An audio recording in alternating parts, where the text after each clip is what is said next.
Saya pernah berpikir bahwa pernikahan hanyalah beban berat yang dipaksakan oleh tradisi keluarga, sampai hari itu tiba ketika saya harus menggantikan kakak laki-laki saya menikah dengan seorang pria yang cacat. Jantung saya berdegup kencang saat saya berdiri di depan altar, mata saya bertemu dengan tatapan dinginnya yang penuh rahasia, dan saya tahu bahwa keputusan ini akan menghancurkan segalanya yang saya yakini tentang cinta. Bagaimana bisa saya, seorang pemuda biasa dari keluarga sederhana di Jakarta, terjebak dalam pernikahan palsu ini, di mana pengkhianatan kakak saya menjadi awal dari badai emosi yang tak pernah saya bayangkan.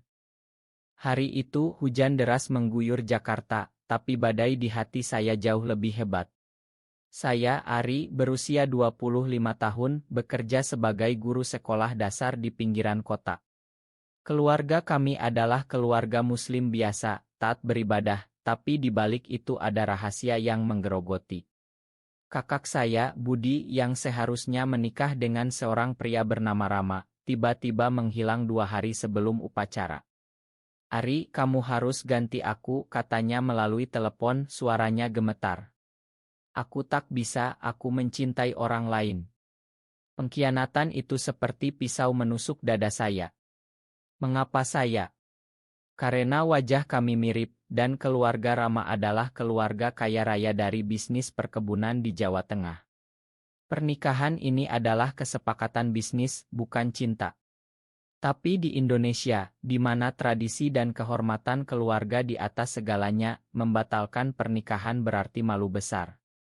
Saya ingat saat pertama kali bertemu Rama. Dia duduk di kursi roda, kakinya lumpuh sejak kecelakaan mobil 5 tahun lalu. Matanya tajam, seperti elang yang terluka tapi masih ganas.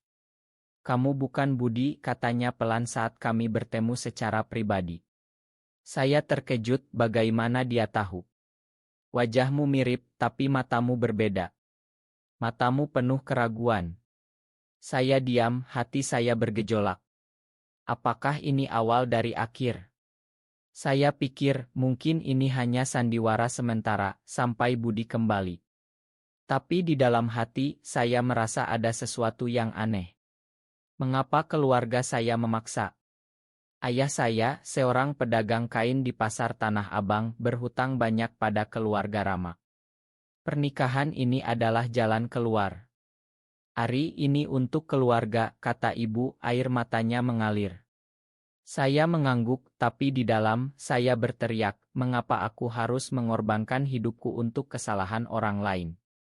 Upacara pernikahan berlangsung sederhana, sesuai adat Jawa dengan siraman dan panggih. Saya mengenakan beskap hitam, Rama di kursi rodanya memakai jas modern. Saat ijab kabul, suara saya gemetar. Saya terima nikahnya, kata saya, tapi hati saya menolak. Malam itu, kami tinggal di rumah besar Rama di kawasan elite Jakarta Selatan. Kamu bisa tidur di kamar tamu, katanya dingin. Saya lega, tapi juga penasaran. Siapa Rama sebenarnya? Malam demi malam, saya berpikir tentang hidup saya sebelum ini.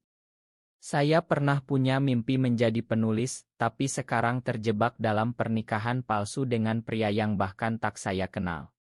Di dalam hati, saya bertanya, apakah ini takdir, atau hanya kutukan?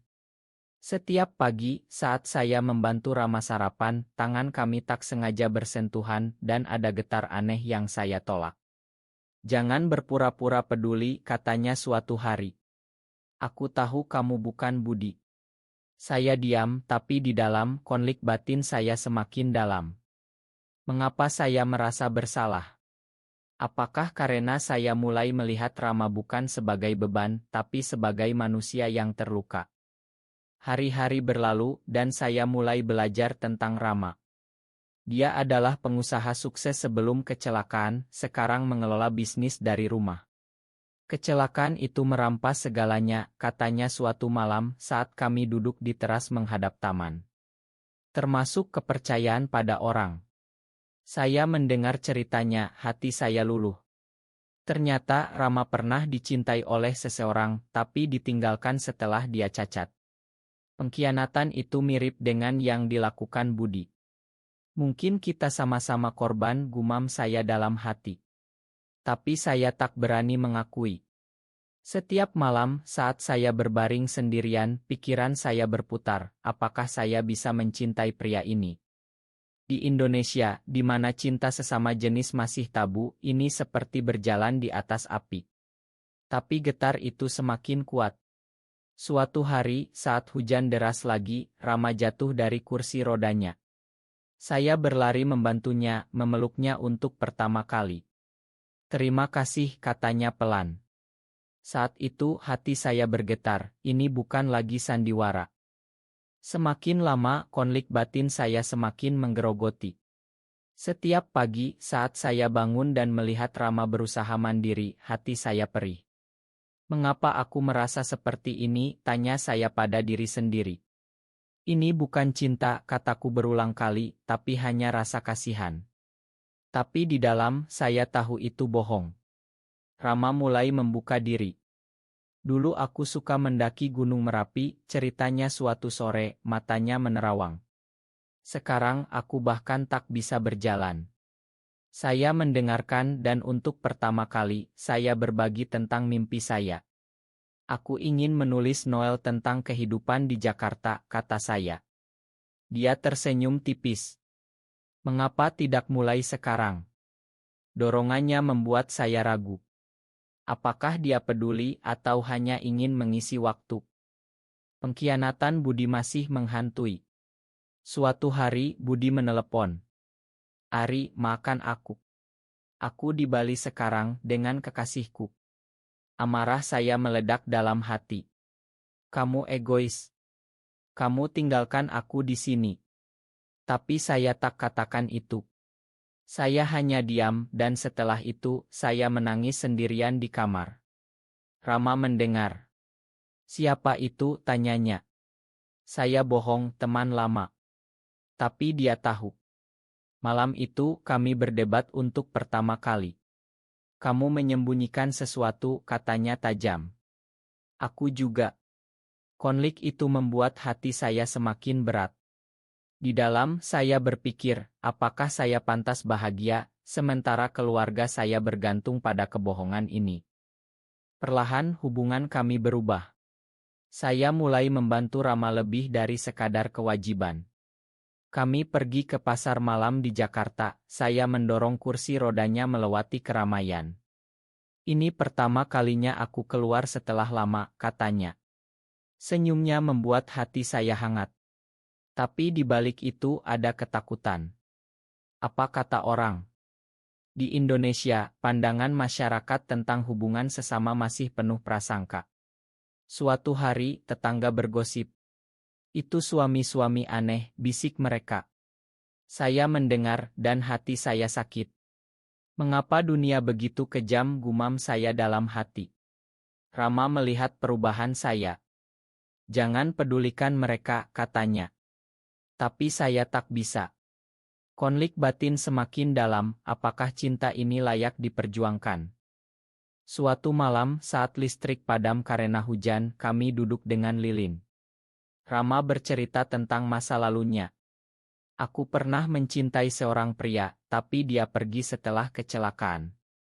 Air matanya mengalir, dan saya memeluknya. Saat itu saya sadar, ini cinta. Tapi pengakuan itu membuat saya takut.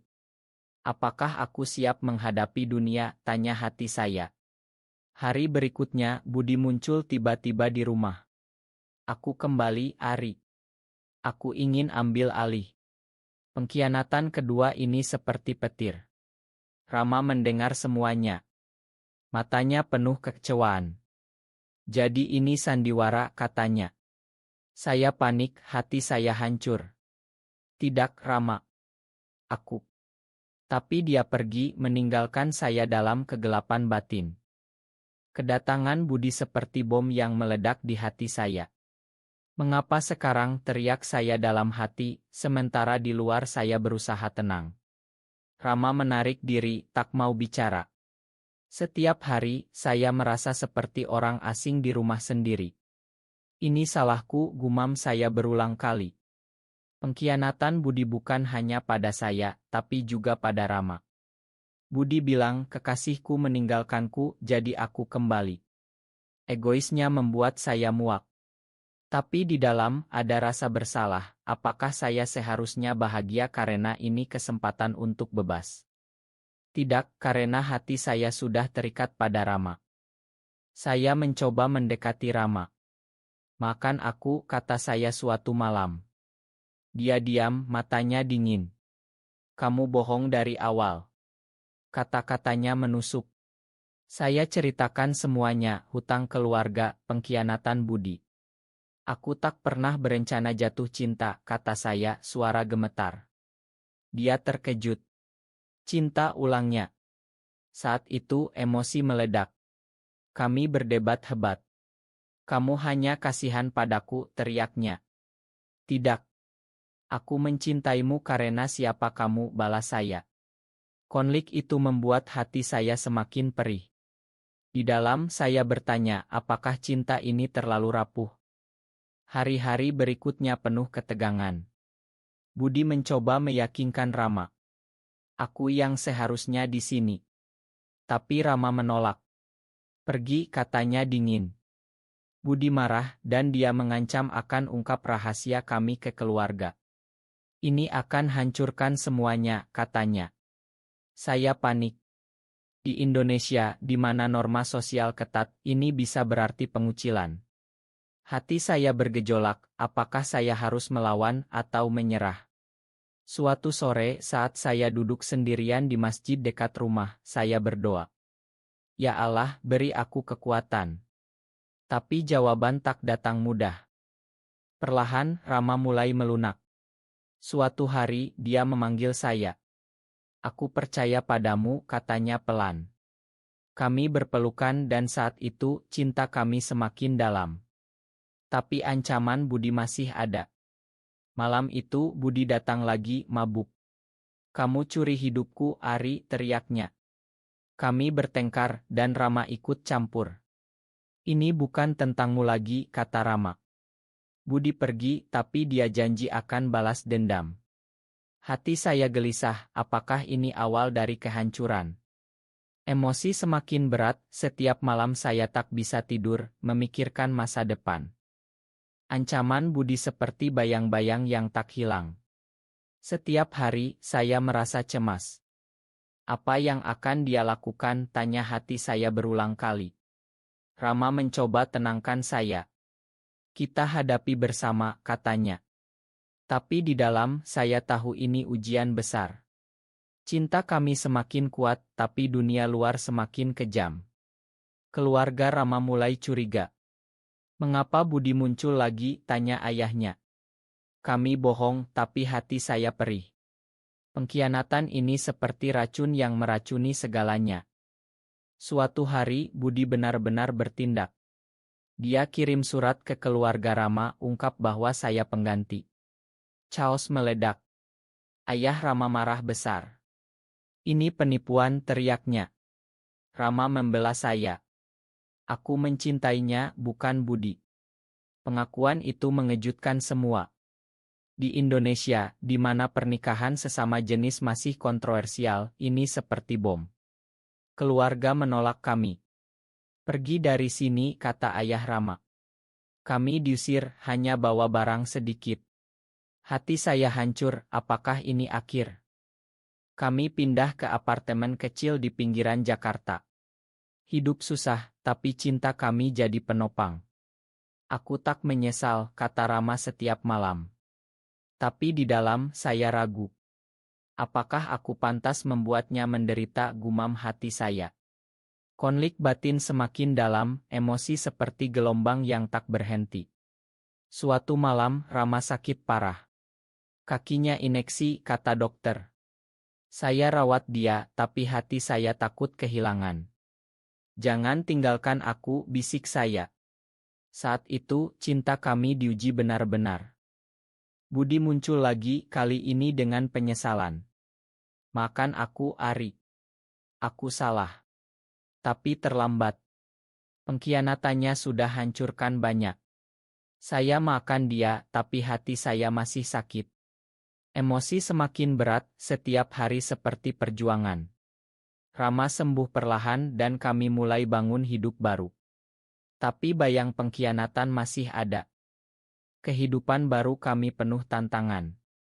Setiap pagi, saya bangun dengan beban emosi yang lebih berat. Apakah kita bisa bertahan? Tanya hati saya. Rama berusaha kuat, tapi cacatnya membuatnya rentan. Suatu hari, dia jatuh lagi. Aku beban, katanya putus asa. Saya peluk dia. Tidak, kamu cahayaku. Tapi di dalam, air mata saya mengalir. Pengkhianatan masa lalu seperti hantu yang tak pergi. Keluarga saya datang. Pulanglah, Ari, kata ibu. Ini salah. Saya tolak. Aku mencintai Rama. Mereka marah dan hubungan putus. Hati saya semakin perih, apakah cinta ini layak kehilangan segalanya? Di malam-malam sunyi, saya berpikir tentang Indonesia, negeri yang indah tapi penuh prasangka. Mengapa cinta kami dianggap dosa, gumam saya? Cinta kami semakin dalam, tapi konflik luar semakin ganas. Teman-teman menjauh, gosip menyebar. Suatu hari, Rama dihina di jalan. Cacat dan Gai, teriak orang. Saya bela dia, tapi hati saya hancur. Ini terlalu berat, kata Rama malam itu. Kami hampir putus. Mungkin kita tak ditakdirkan, katanya. Emosi meledak, saya menangis. Jangan. Aku tak bisa tanpamu. Konflik batin mencapai puncak, saya merasa seperti pecah. Akhirnya, kami putuskan pergi ke Bali, cari kedamaian. Di sana, di Pantai Kuta, Rama bilang, mari kita mulai lagi. Tapi Budi muncul lagi dengan ancaman baru. Aku akan laporkan kalian. Pengkhianatan akhir ini seperti pisau terakhir. Hati saya penuh amarah dan kesedihan. Emosi saya mencapai titik didih. Cukup, Budi, teriak saya. Dia terkejut. Aku lakukan ini karena cemburu. Pengakuannya membuat saya luluh. Ternyata Budi pernah mencintai Rama juga, tapi tak berani. Pengkhianatan itu dari rasa sakit hati. Saya makan dia benar-benar. Pergilah, cari bahagiamu sendiri. Budi pergi dan untuk pertama kali hati saya lega. Di Bali, kami bangun hidup baru. Rama mulai bisnis kecil, saya tulis novel tentang cerita kami. Keluarga perlahan menerima. Makan kami, kata ayah Rama suatu hari. Rekonsiliasi itu menyembuhkan luka. Di Indonesia, perubahan lambat, tapi cinta kami jadi inspirasi. Suatu malam, di bawah bintang, Rama bilang, terima kasih telah menggantikanku. Saya tersenyum. Ini takdir kita. Kini kami hidup bahagia, meski tak sempurna. Cinta sesama tak mudah, tapi mengajarkan, pengampunan dan perjuangan membawa cahaya. Hati saya penuh syukur, emosi yang dulu berat kini jadi kekuatan.